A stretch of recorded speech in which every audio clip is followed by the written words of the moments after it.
Hi friends, welcome to Harka Sharan YouTube channel. Friends, ఇప్పుడైతే మీకోసం కొత్తిమీర టమాటో పచ్చడి ఎలా చేయాలో చూపిస్తున్నాను. ముందుగా టమోటాలు తీసుకోవాలి, కట్ చేసుకోవాలి.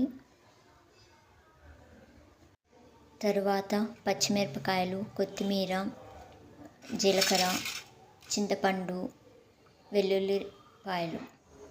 ముందుగా జీలకర్ర వేయించుకోవాలి. తరువాత ఆయిల్ వేసుకొని పచ్చిమిరపకాయలు వేయించుకోవాలి. తరువాత వెల్లుల్లిపాయలు, టమోటాలు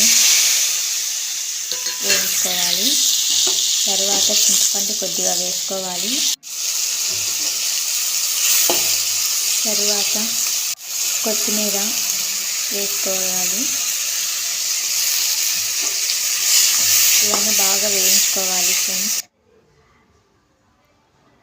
తరువాత మిక్సీ జార్ తీసుకొని జీలకర్ర, పచ్చిమిరపకాయలు, ఈ వేయించుకున్న టమోటా, కొత్తిమీర ఇవన్నీ వేసుకోవాలి.